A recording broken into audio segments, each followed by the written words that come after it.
সাবেক সেনাপ্রধান ইকবাল করিম ভূঁইয়াকে নিয়ে ব্যাপক আলোচনা হচ্ছে। কেন? বিষয়টা কি রহস্যাবৃত্ত, নাকি তার কোনো অন্য উদ্দেশ্য রয়েছে? এটি নিয়ে নানাভাবে বিশ্লেষণ হচ্ছে।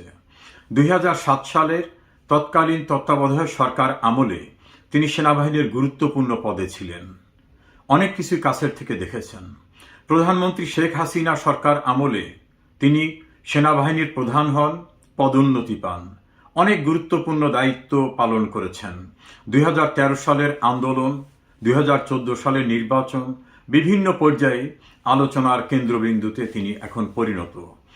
অবসরে যাওয়ার পরে শেখ হাসিনা সরকারের বিরুদ্ধে জুলাই আগস্টের যে আন্দোলন, সেই আন্দোলনে তিনি অবসরপ্রাপ্ত সেনাবাহিনীর কর্মকর্তাদের নিয়ে বিভিন্নভাবে একটা মোর্চা তৈরি করেন।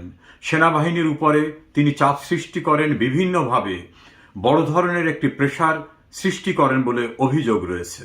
শুধু কি তাই, শেখ হাসিনা সরকার স্থানান্তরিত হয়ে যাওয়ার পরে তিনি ফেসবুকে বড় বড় করে স্ট্যাটাস দিয়ে জুলাই আগস্টের তথাকথিত বিপ্লবী সরকারের বিপ্লব কোথায় চলে গেল, কেন সফল হলো না, সেনাবাহিনী প্রধানের কি ব্যর্থতা ছিল, অন্য কি ত্রুটি ছিল, এভাবে নানা বিশ্লেষণধর্মী ফেসবুকে স্ট্যাটাস দিতে শুরু করেন।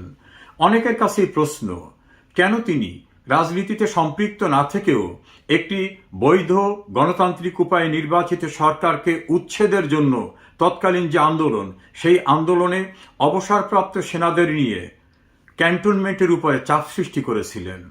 আবার কেউ বলছে যে শেখ হাসিনা সরকার আমলে ওনার প্রাপ্তি তো কম নয়, সেনাপ্রধান হওয়া, লেফটেন্যান্ট জেনারেল হওয়া, উনি বিদ্যুৎ উৎপাদন কেন্দ্র পাওয়া, মর্যাদার সঙ্গে দায়িত্ব পালন করেও কি অতৃপ্ত ছিলেন?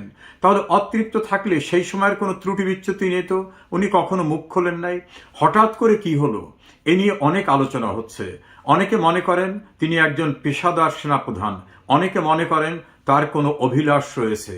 অভিলাষটা কি? নিশ্চয়ই কোনো উদ্দেশ্য আছে, না হলে হঠাৎ করে কেন তার এই তৎপরতা দেখা যাচ্ছে? বিষয়টি নিয়ে নানা বিশ্লেষণে আমার মনে হয় ইকবাল করিম ভূঁইয়া নিজেই মুখ খুলে বলতে পারেন তার উদ্দেশ্যটা কি, নাকি বিষয়টা রহস্যাবৃত্ত।